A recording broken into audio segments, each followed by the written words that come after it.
바울 사도는 이 디모데에게 말씀을 전파하라 그렇게 명령을 내렸어요. 그러나 이 말을 들을 대상이 이 진리를 듣기를 원치 않는다는 거예요. 너는 말씀을 전파해야 되지만 그들은 별로 이 말씀을 듣고 싶어 하지 않아요. 3절에 때가 이르니 사람이 바른 교훈을 받지 않으며 귀가 가려워서 자기 사역을 따를 스승을 많이 두고 또 그 귀를 진리에서 돌이켜 허탄한 이야기를 따르니라. 그렇기 때문에 너는 이런 사람을 대상으로 말씀을 전하기 때문에 너는 어떻게 되느냐 하면은 그 5절에 보니까 4가지 태도가 나오죠. 너는 모든 일에 신중하라고 그랬어요. 이 원래 신중이라는 의미가 술 취하지 않고 차분한 그런 뜻이 있는데 이렇게 멍 때리고 있으면 안 된다는 거예요. 멍하게 있으면 아주 신중해야 되고 깨어 있어야 된다는 거예요. 정신을 딴 데 팔면 안 된다는 것입니다. 아직도 자기가 지금 뭘 해야 되는지 모르고 아직도 중심을 잡지 못하고 있다면 세상 사람들에게 무슨 소망이 있겠는가. 우리가 헤매면 세상은 절망입니다. 그래서 너는 모든 일에 신중하, 멍 때리지 말고 있으라 그거예요.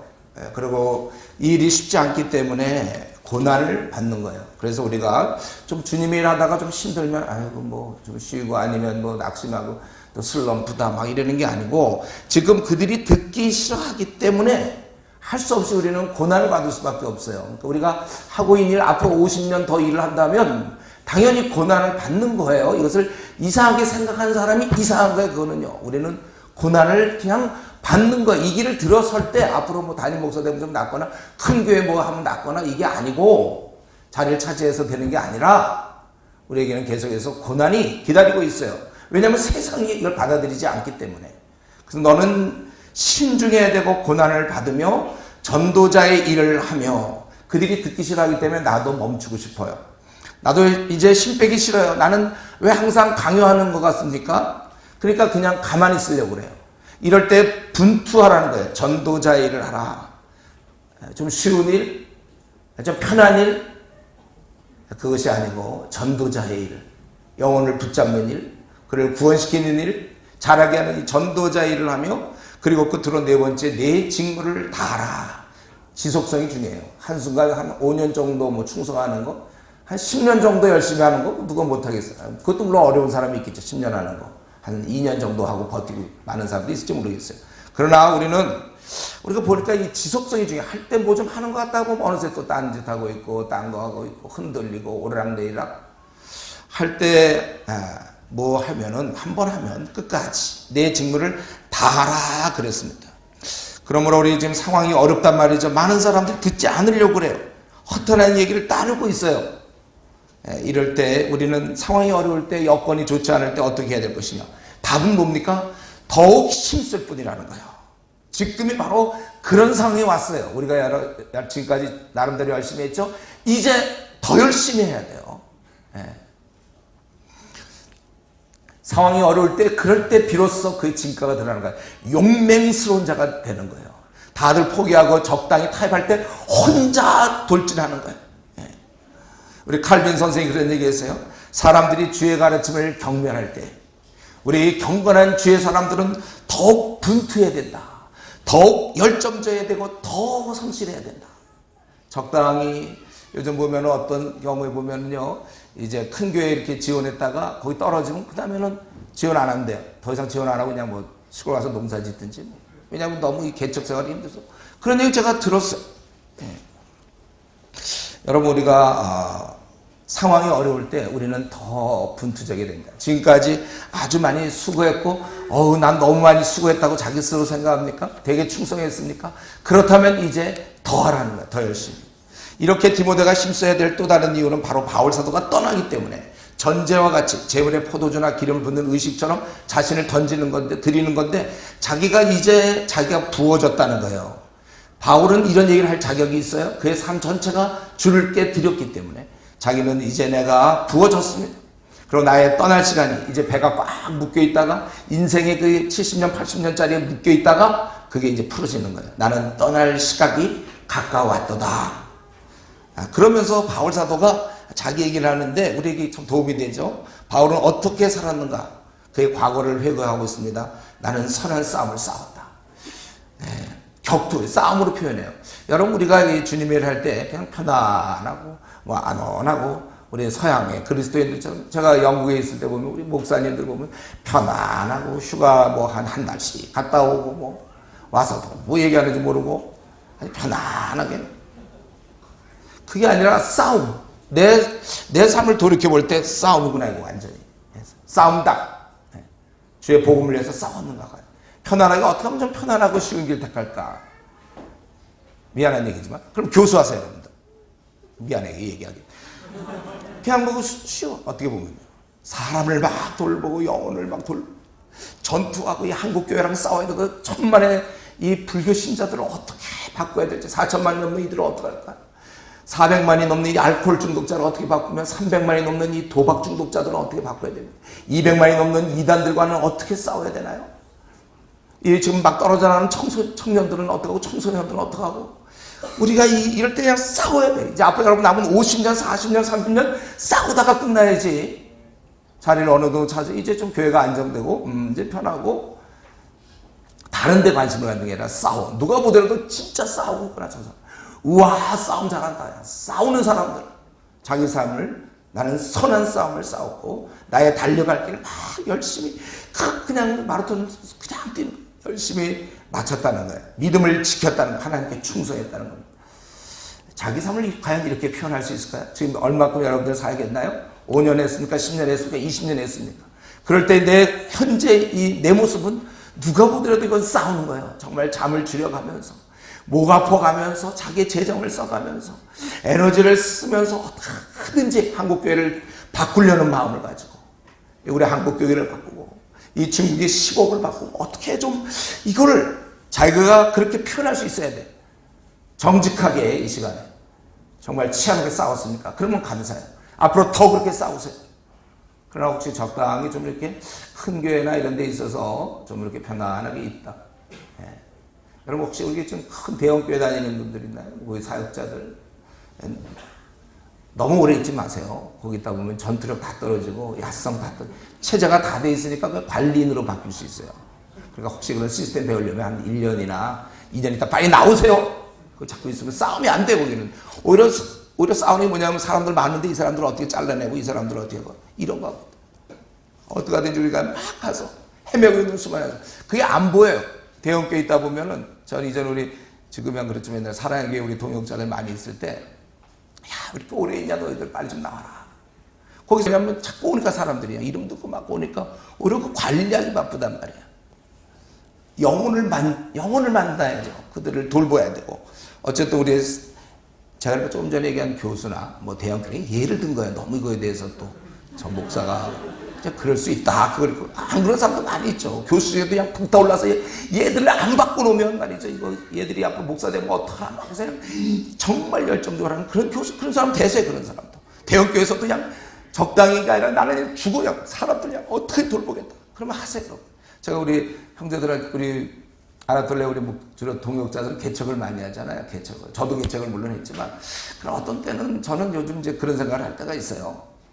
만약에 순복음교회 같은 큰 교회에서 부르면 가야 되겠다 이런 생각이 들어요. 저는. 만약 부른다면 왜냐면 너무 많은 사람들 설교를 보면 30분밖에 못하겠지만 그래도 그 손익 계산서를 일단 부르면 가겠어요. 사랑의 교회에서 만약에 뭐 오정현 어떻게 돼갖고 저보고 오라고 하면 좀 가야죠. 어떻게 해서 그 사람들 많은데 좀 그런 우리가 아니까 그러니까 계산을 하잖아요. 계산을. 그리고 대부분 개척하는 분들은 이제 어떻게 하든지 캠퍼스 도우려고 개척한다는 얘기를 제가 알고 있는데 아주 정말 귀한 마음이죠, 여러분들. 어떻게 하든지 우리 삶이 우리 삶이 내가 생각해 볼 때 나의 삶 자체가 훗날 돌아봤을 때 전투였다. 수없는 싸움이었다. 수많은 사람들과의 싸움이었다. 이 시대와의 싸움이었다. 한 시대를 내가 뒤엎었다. 이렇게 우리가 될 수 있도록 바울 사도는 자기가 감옥에서 다 죽어가지만 이걸 알아요. 자기가 선한 싸움을 싸우고 나의 달려갈 길을 믿음을 지켰으니 그래서 미래를 소망하고 있는데 그것은 바로 의의 면류관이 예비되어 있다 이거예요. 나뿐 아니라 주의 재림을 사모하는 모든 자에게도 이게 준비되어 있다. 저는 이 바울에게서 이런 면이 참 귀한 것 같아요. 이 의식세계 이렇게 이 땅을 지나고 있으면서 그날을 항상 우리의 모든 관심은요 정확히 얘기하면 그날이에요. 주님 만납니다, 여러분. 엄청난 일이죠. 그리고 웬만한 훌륭한 사람 만나는 것도 좀 대단한 일이고 그렇지만, 또 결혼 앞둔 사람은 결혼식 날이 대단하지만, 그러나 이제 우리에게 여러분 반드시 한 번 있어요. 주님을 직접 만나는 거예요. 우리가 이 의식세계가 가득 차. 이게 제일 중요한 거야. 이게 주를 만난다. 내가 주를 만나 배운다. 지금도 우리 결혼식 가면 뭐 한 몇 달 전부터 준비하는 것처럼 우리는 한 50년 준비해야 돼. 주님 만나야 돼. 내가 나 같은 자가 이제 그 주님을 만나겠구나. 내가 그걸 우리가 항상 생각해야 돼. 그러니까 남들이 보든 안 보든 관심이 없어요.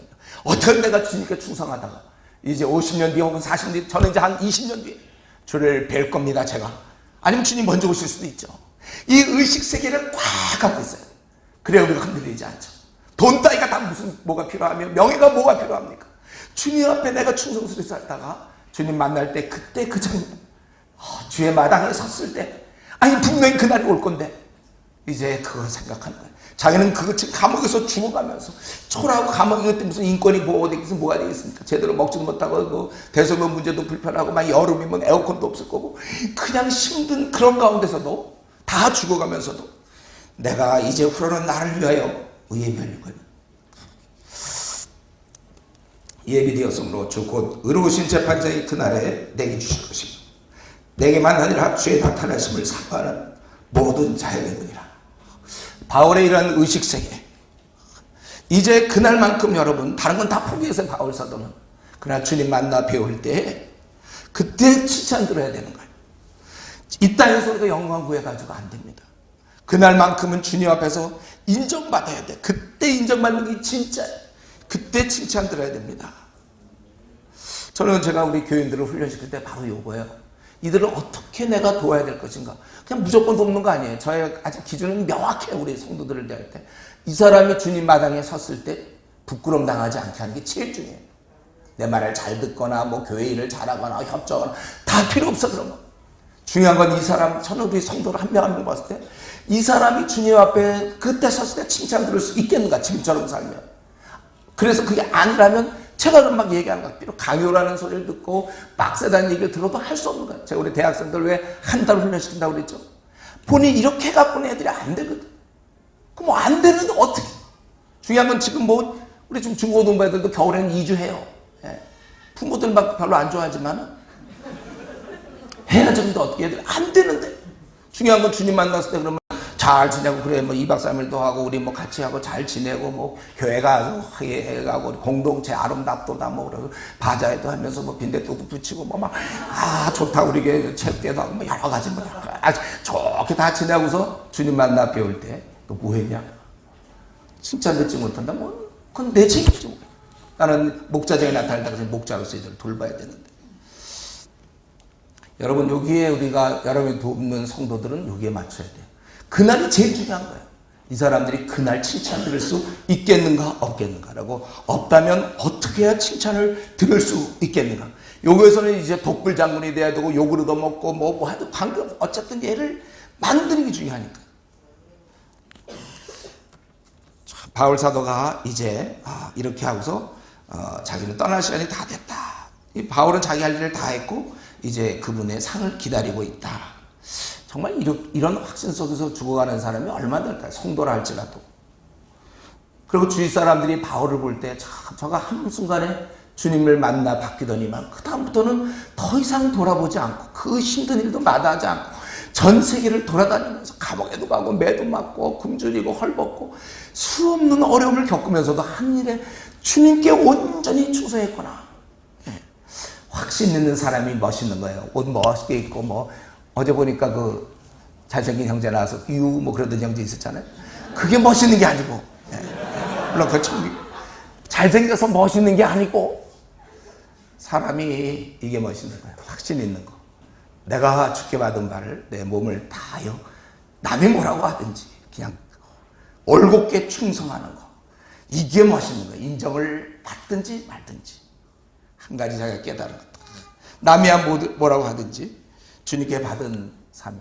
그걸 적당히 어슬렁 뜨뜻미지근하게, 아니면 이 시대에 좀 칭찬 얻는 뭐 그런 류의 사역. 우리는 한 번 이제 깨달았습니다. 이제 매진하는 거예요. 그 길을 가는 거예요. 다른 사람이 인정하든 말든.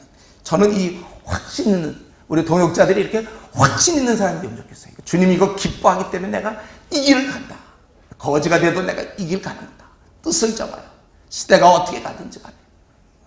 이제 마지막 9절부터 22절까지 부탁과 문안. 속히오라. 너는 어서 속히오라. 대만은 이 세상을 사랑하여 나를 버렸다. 나를 버려 대살림을 갔다고 그랬어요. 바울의 한때 동역자였죠. 빌레몬서 1장 24절이면 나의 동역자 마가 아리스다고 대마 누가가 무난하느니라. 이렇게 성경에 그 이름이 적혀져 있는 대마. 그걸로 끝나면 참 좋을 텐데 여기서 나오는 대마는 가는 거예요. 골로새서 4장 14절에 보면 누가와 대마가 무난하다. 거의 수준이 누가, 대마 이런 바울의 아주 측근 중에 측근. 그러나 그는 세상을 향하여 사랑했다고 그랬잖아요. 여러분 세상의 힘이 이럴 수 있습니다. 세상적인 것이 나를 붙잡을 수 있어요. 그렇기 때문에 우리는 늘 조심해야 돼요. 선줄로 생각하면 넘어질까 조심하라. 항상 저도 마찬가지, 여러분도 마찬가지 경건을 유지해야 되는 것입니다. 그리고 그리스계는 갈라디아라고 일이 있어서 이제 보냈겠죠. 디도는 달마디아로. 그리고 지금 누가만 나와 함께 있고 데려올 때 내가 올 때 마가를 데리고 오라. 마가와는 원래 이제 좀 사이가 안 좋았지만은 이제 그가 그 이후에는 훌륭한 사람이 되었어요. 그런 건 뭐 자세히 얘기할 수는 없겠고. 그래서 마가는 이제 바뀐 사람이에요. 그를 데리고 오라. 우리 여기서 볼 때 이 대마와 마가 이 사람 너무 입장이 바뀌어졌죠. 대마는 훌륭하게 일하다가 세상을 향해 갔고 마가는 정말 얼렁하게 좀 하다가 그만두겠다. 나 이거 사용 못하겠다고 떠났던 사람이지만 이제 열심을 내서 다시 받아들여지는 모습. 여러분 우리가 이 바뀔 수 있는 존재인 것을 알고 혹시 그동안 내가 적당히 살아왔습니까? 열심히 안 내었습니까? 그렇다면 오늘 순간부터 다시 내면 되는 거예요. 다시 원래의 자리를 회복해야 돼요. 우리는 그동안 좀 지쳤고 슬럼프에 빠지고 교회 일로 인해서 내 마음이 상해서 에휴 모르겠다고 혹시 자포자기한 사람이 있습니까? 다시 일어나면 되는 거고 또 우리가 지금까지 열심히 했다 하더라도 언제든지 넘어질 수 있으니까 항상 한없는 기도와 말씀 생활 그리고 나를 도와줄 수 있는 동역자가 참 필요한 거예요. 혼자서 신앙생활을 할 수 없어요. 우리는 주를 깨끗한 마음으로 부른 자들과 함께 의와 믿음과 사랑과 평을 좇으라. 우리 2장 22절에서 있죠. 함께 가는 거 혼자서 신앙생활하면 안 돼요. 그래서 원래 교회도 여러분 너무 객제도 혼자 딱 떨어뜨리고 있으면 안 돼요. 그러니까 어떻게든지 만나야 돼요. 아나토리아 동역자를 만나고 자꾸 이렇게 함께 해야 되는 겁니다. 그리고 이제 두기고는 에베소로 보냈고 들어와 가버집에든 겉옷을 가지고 오고 아마 추웠던 것 같아요. 그래서 무릎까지 내려오는 그 망토 같은 거 그거 이제 겉옷과 그리고 특별히 가죽 종이에 쓴 것 성경이나 주님의 행적에 대한 기록이었을 것입니다. 그걸 가져가라. 근데 이런 얘기를 이렇게 할 때 보면 바울을 한번 생각해보세요. 바울 사도 너무 감옥에서 쓸쓸히 그러니까 디모데 보고 싶어서 너 좀 빨리 오면 좋겠고 그럼 뭘 부탁하냐면 이게 망토 같은 겉옷 추우니까 망토를 갖다가 이제 가져달라고 그러고 이제 주님의 행적을 기록했거나 성경 그거를 좀 갖다 달라. 굉장히 쓸쓸히 보여요. 여러분 원래 큰 인물은 이렇게 사는 겁니다. 원래 대접 없어요. 주어진 대로 그냥 살아갈 줄 아는 것이 바로 우리는 좀 바울 사도 하면 뭔가 그럴 것 같지만 그 당시에 보면 어디서 정말 인정도 받지 못하고 모든 사람이 다 버렸어요. 나이는 많이 들었겠죠.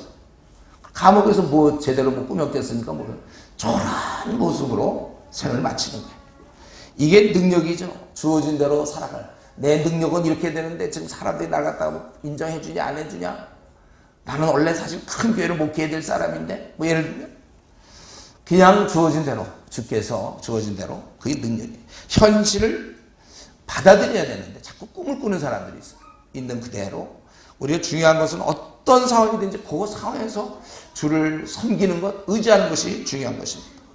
또 이렇게 그는 열심히 했지만 특별히 여기 그리스 영업자 알렉산더가 내게 좀 개인적인 얘기가 많죠. 거기서 바울에게 해를 많이 끼쳤다는 거예요. 바울에게도 이러한 적이 있었습니다. 바울 아주 훌륭한 사람이지만 적이 있었어요. 바울도 이런 환경에서 일한 것이고 이럴 때야말로 주를 묵상함이 큰 힘이 되는 거죠. 너도 그를 주의하라.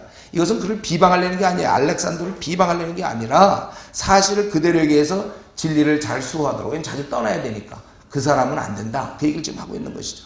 그리고 내가 처음 변명할 때 나와 함께한 자가 하나도 없고 다 나를 버렸으나 그들에게 허물을 돌리지 않고 처음 변명할 때는 것은 이 사건의 제1차 심리를 얘기하죠. 정식 재판 이전에 행해지는 예비심사예요. 예비심사. 그럴 때 굉장히 위험한 순간입니다. 그에 대해서 고소는 많아요. 고발은 많은데 아무도 도와주지 않았어요. 그때 우리가 잘 아는 대로 그것은 그 고발 내용이 그거잖아요. 식인 풍습, 성만찬, 뭐 살과 피, 또 무신론자들은 이들은 황제를 숭배하지 않는 자들, 또 문화 파괴자, 당시의 쾌락을 부인하던 사람들, 또 근친상가, 형제자매가 입맞춘다, 뭐 이런 거. 정말 이건 말도 안 되는 거지만 이거에 대한 죄명을 뒤집으실 때 아무도 나와 함께한 자가 하나도 없었다는 거예요. 이럴 때 우리는 자꾸 자기 연민에 빠지는데 그냥 받아들이는 거예요. 그리고 그들에게 결정적 순간에 등을 돌린 사람들에 대해서 용납합니다. 그들에게 허물을 돌리지 않기를 원하노라. 바울은 언제부터인지는 정확히 모르겠지만 거의 지금 성화 단계에 와 있어요. 자기를 배신한 자를 용서하는. 여러분 이런 면에 있어서 한번 우리 자신은 좀 어떠한가? 이렇게 우리가 주님 일하다 보면 많이 부딪히기도 하고 어떤 사람 배신하는 경우도 있고 그런데 과연 나는 그런 경우 어떠한가? 이 바울의 태도는 그들에게 허물을 돌리지 않기를 원하노라. 자기로부터 완전히 벗어나 있지 않습니까? 왜냐하면 이게 큰 문제가 아니기 때문에 그래요. 자기가 복음을 소개하는 게 중요한 것이지 자기에 대해서 배신을 했거나 자기가 기대하는 것만큼 못했거나 마음을 아프게 했거나 그건 자기가 소화된 문제예요.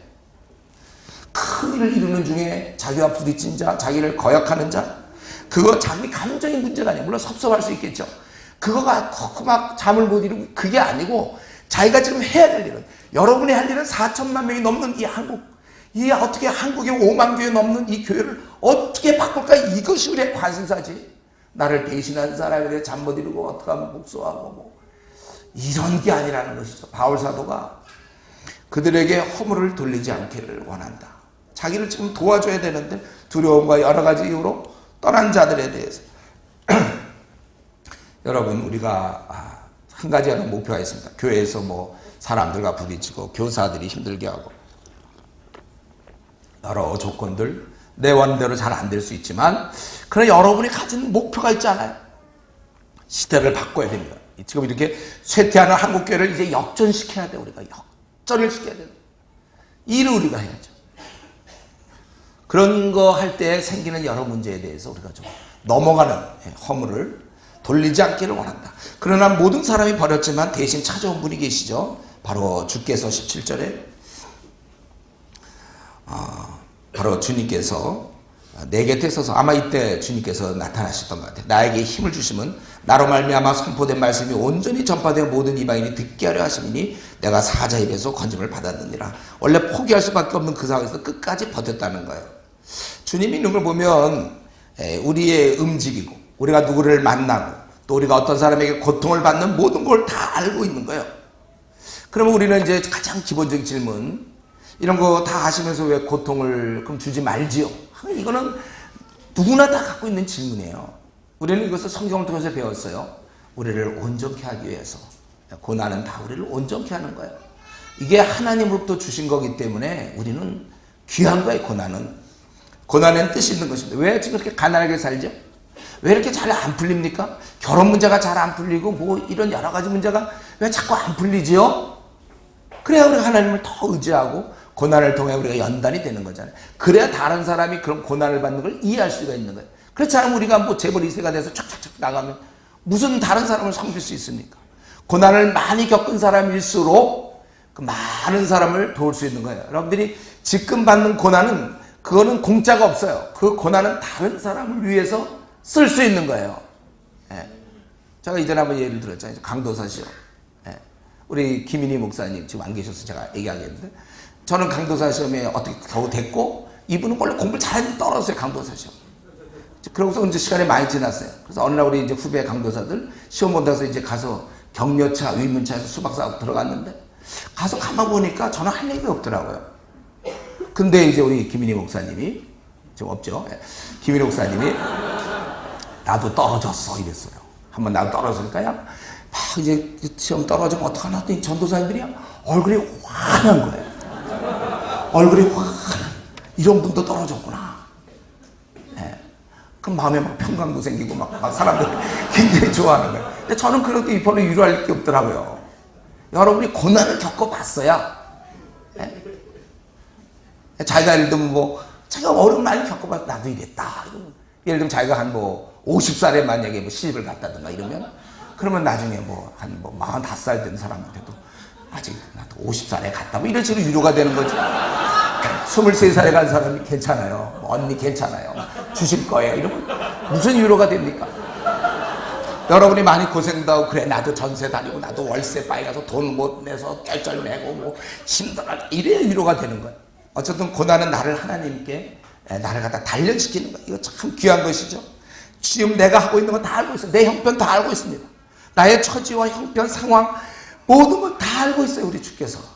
근데 그분께서 놔두시는 것은 이런 걸 통하여 우리는 역경을 헤쳐나가서 훌륭한 인물이 되는 거예요. 솔로몬 같은 인물 되면 안 되고 다윗같처럼 이런 걸 많이 겪어야 연단받고 시편이 나오는 것이고 훌륭한 이스라엘의 장차 오실 메시아의 모양을 갖고 있는 거 아닙니까?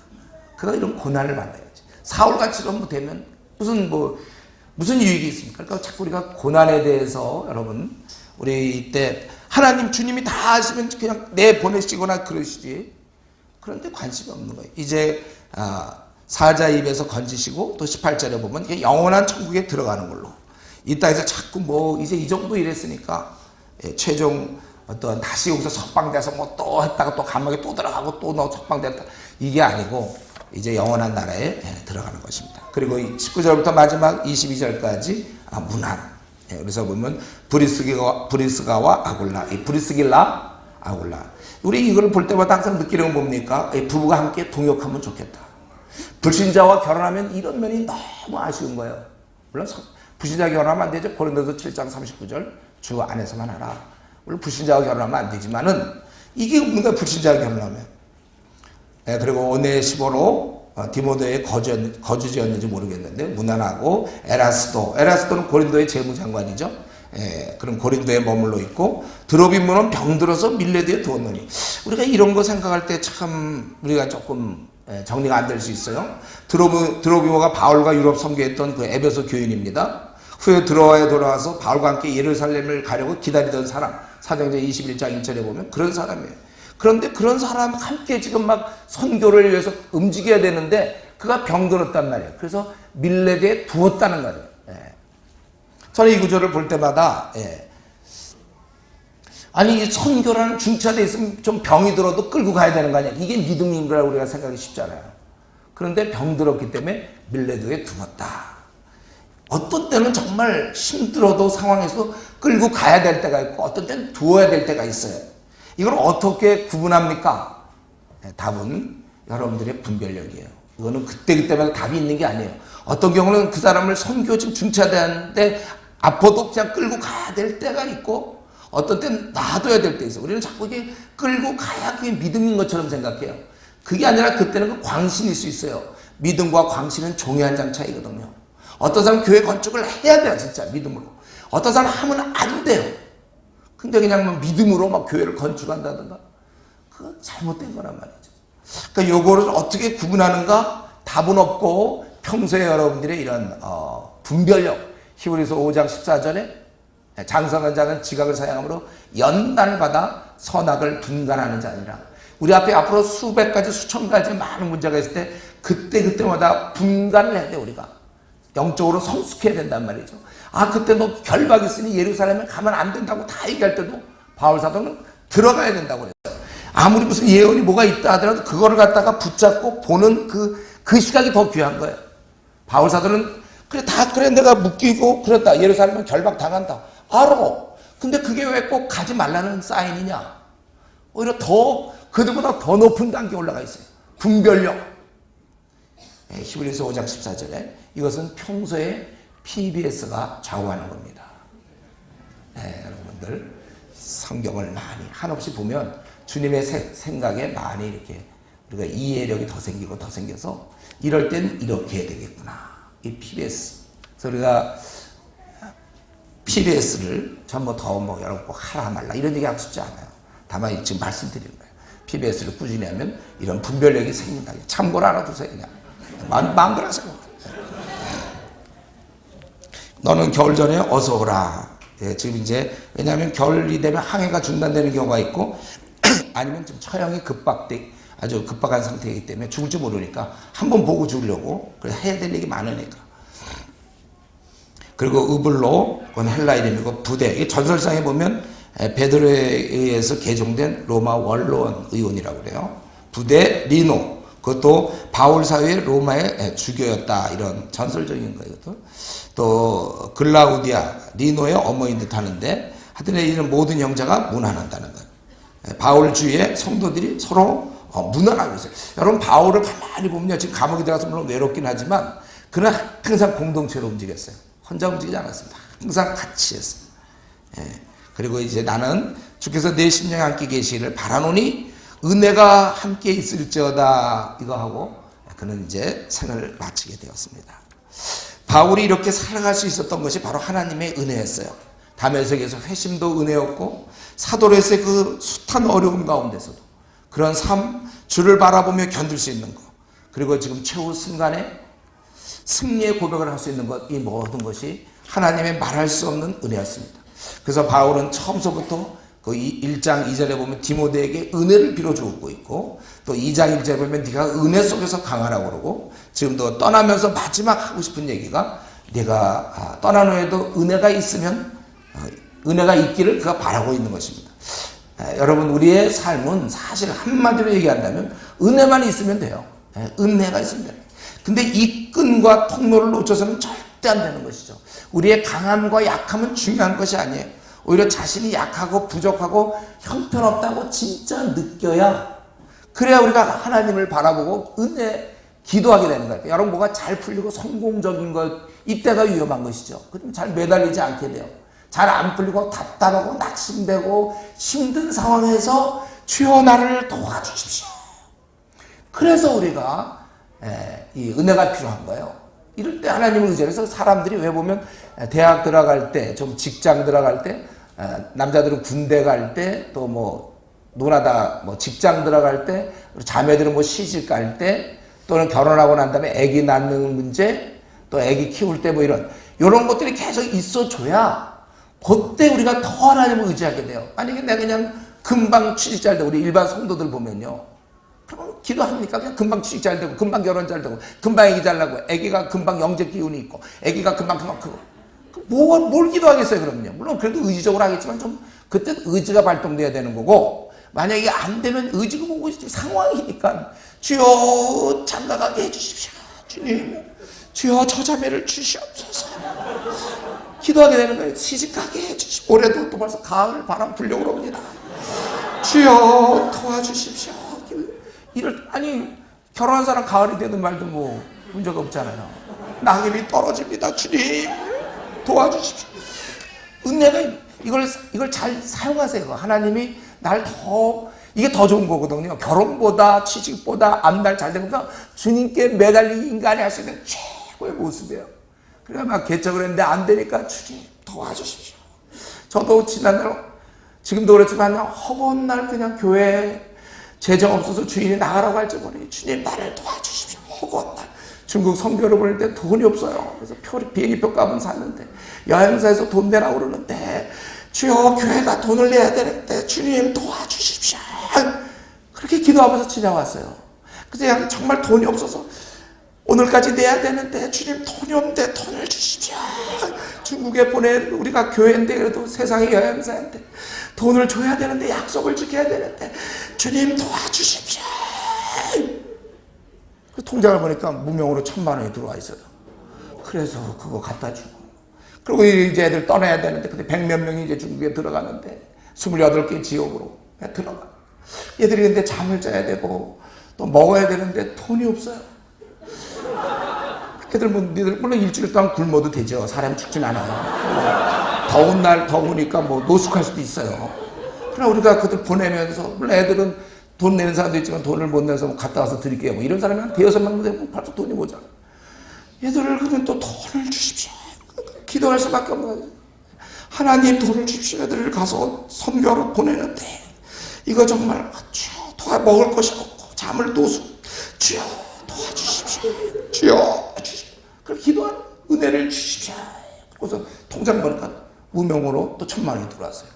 전에도 없고 후에도 없어요. 지금도 그런 일이 계속되면 좋은데 그런 일은 없어요. 지금 근데 주여 도와주십시오.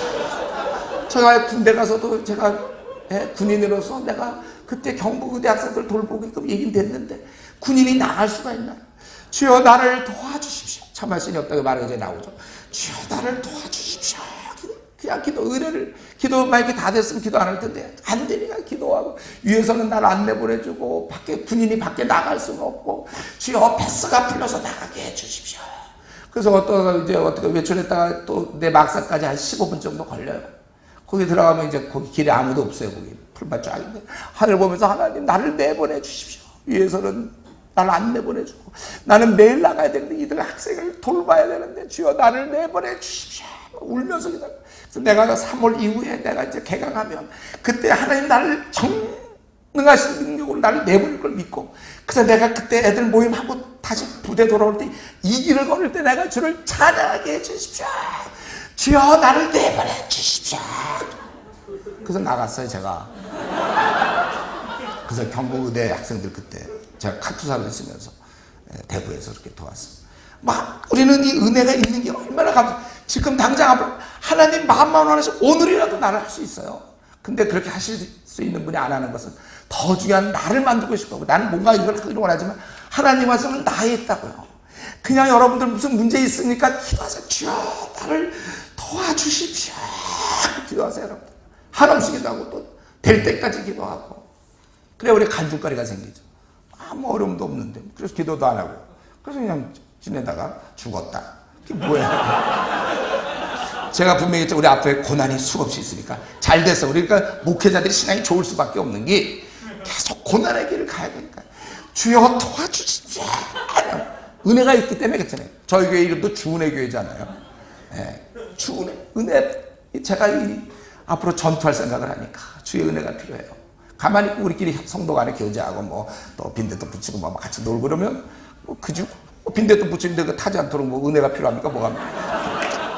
그러나 우리가 전투하려고 하니까 이들과 세상과 싸우고 한국 교회를 새롭게 하고 정말 막 하려니까 우리는 많은 상처를 입을 것이고, 그때 주의 은혜가 필요한데 이 바울 사도는 철저히 그 은혜의 중요성을 너무 알았기 때문에 맨 마지막에 이렇게 원래 쓸 때가 그냥 은혜와 너와 함께 있기를 바란다 뭐 이렇게 그냥 마무리 멋있게 하는 사도로서, 그게 아니고 이게 그의 전심이에요. 은혜로만 살아요. 저런 우리 이제 헤어져야 되지만 여러분 각자에서 어떤 어려움이 있을지 몰라. 나의 그 어리석음과 둔함도 있을 거고 깨닫지 못함도 있을 거고, 나로서 이렇게 했지만 그 잘못된 길일 수도 있겠고, 우리의 깨달음과 둔함과 이 어리석음과 최선을 다해 살려지만 안 될 때 죄 말할 수 없는 은혜가 있는 거예요. 우리가 그 은혜를 사모해야 돼요.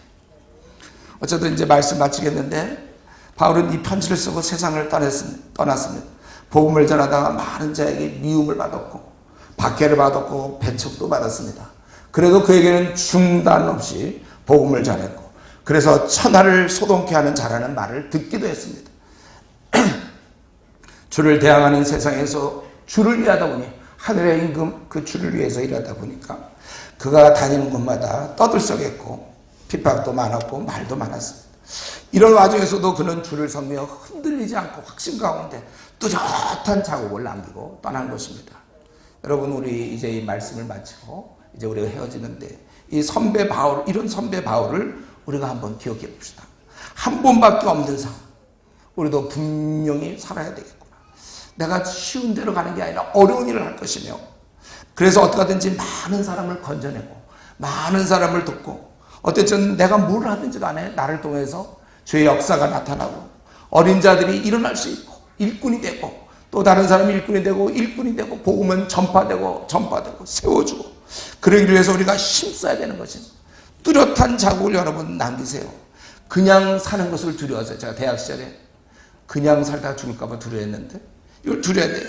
어둠이 짙게 깔리고 일꾼이 힘이 부족한 이 시대, 주께서 일꾼이 없다고 통탄하신 이대, 이런 시대에 우리가 하늘의 일꾼답게 충성을 다하며, 다른 사람은 어떻게 하냐, 각자의 길이 있어요. 내가 한번 깨달은 그 길 충성을 다하며 주님을 이제 대신하여 어린 자들을 돌보고 소망 없는 이 불신자들, 이들을 건져주고 우리가 어떻게 하든지 하나님 나라 확장을 위해서 우리가 가야 되는 것입니다.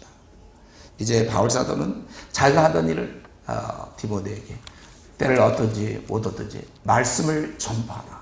자기가 하던 일이 그 일이었으니까 그 일을 맡기고 떠났습니다. 이제 우리 어쩌면 디모데 같은 우리 바울의 이러한 권면을 받는 우리들 이제 남은 생 힘써 말씀을 전하며 고난은 기본일 것이고 우리가 많은 어둠이 있지만 그러나 주님 살아계시니까 기도함으로써 은혜를 얻어서 여러분이 있는 곳곳마다 빛나는 주의 일꾼으로 한 시대를 살다가 주님 만날 수 있기를 바랍니다.